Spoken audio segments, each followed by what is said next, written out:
afternoon. Did you know that over 57% of students engage in sexual intercourse by the time they're in 12th grade? According to the CDC, only 53% of sexually active students are practicing safe sex, most likely because they are not being educated properly. Before continuing, I would like to explain the difference between a comprehensive sex education and an abstinence-only sex education. Comprehensive sex education focuses on 16 specific topics recommended by the CDC that teach pregnancy and STD/STI prevention, healthy relationship practices, what to do if you find yourself in a dangerous situation within a relationship, and more. An abstinence-only sex education is exactly what it sounds like. It usually entails a biology teacher or a school nurse spending a small portion of a class session using shame and scare tactics to convince students to abstain from having sex, rather than teaching them how to avoid and manage the situations if deciding to become sexually active. I am here to tell you why abstinence-only education is not a sufficient form of sexual education in schools, and why comprehensive sex education should be mandatory for all high school students. The main problem here is that most sex education programs in America favor an abstinence-only education over a comprehensive sex education. This problem causes higher rates of teen pregnancy, sexually transmitted infections, HIV/AIDS in teenagers and even adults.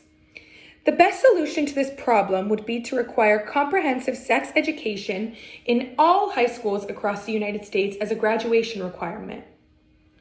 Being educated myself with a comprehensive sex education, I understand the importance. Unfortunately, most students do not receive the education that I did and are not aware of the topics they are missing out on.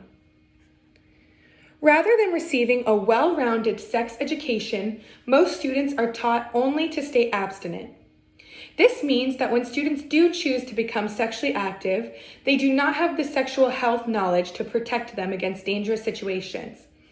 Less than half of the high schools in the US and only 1/5 of middle schools are teaching all 16 sex education topics recommended by the CDC. Since 1982, $2.1 billion have been funneled into abstinence-only programs that are not in accordance with CDC recommendations. In a survey done across the states to assess the percentage of high schools in which teachers taught each of the aforementioned 16 topics, here's what they found. 21 to 89.5% taught all 16 HIV, STD, and pregnancy prevention topics, with a median of 45.5%.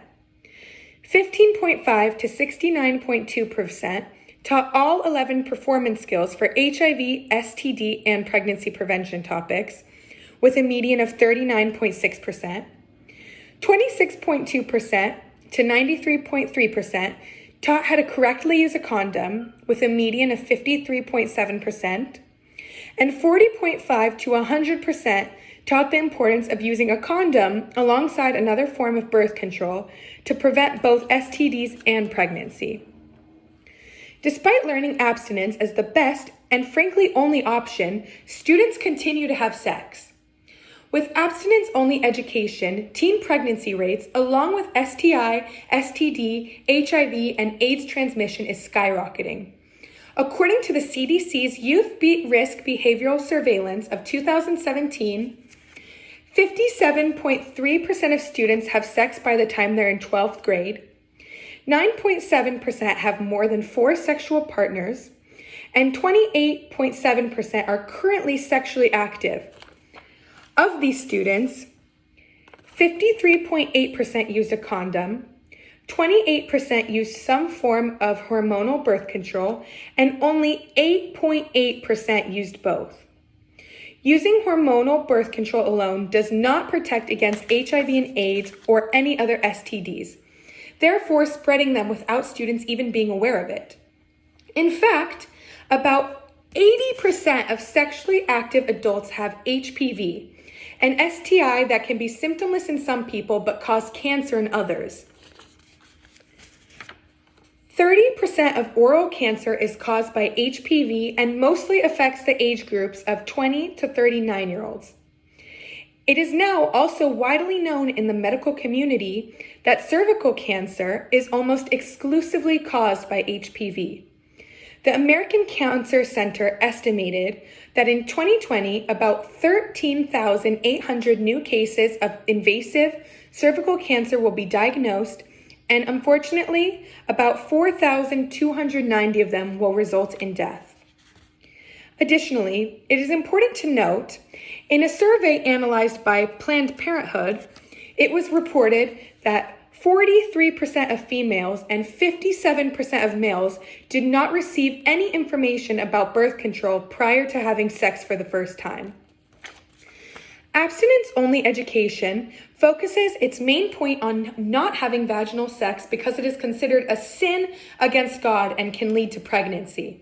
This is so problematic because the students who are convinced by this find other ways to have sex that may not cause pregnancy but do spread HIV and STDs. The fact that high school students are engaging in sexual activity without knowing the dangerous outcomes has caused not only higher STI and STD rates, but also very high teen pregnancy rates.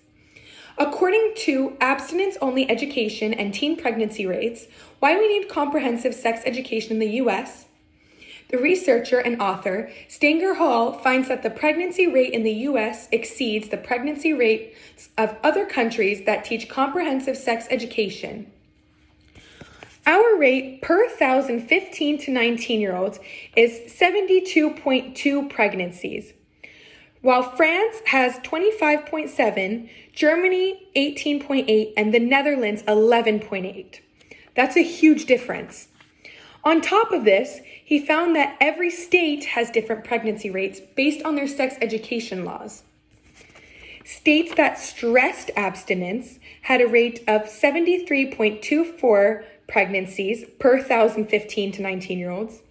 States that emphasized abstinence had a rate of 61.86 pregnancies, and states that covered abstinence had a rate of 56.36 pregnancies.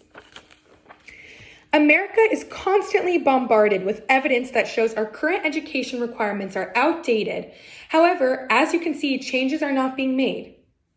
With this evidence, it doesn't make sense that we continue to teach this way. Comprehensive sex education programs teach students to make informed decisions regarding their sexual health. Comprehensive sex education is a form of sex education that teaches students all 16 of the CDC's recommended topics, including abstinence, in addition to STD prevention, safe sex practices, and healthy relationship practices.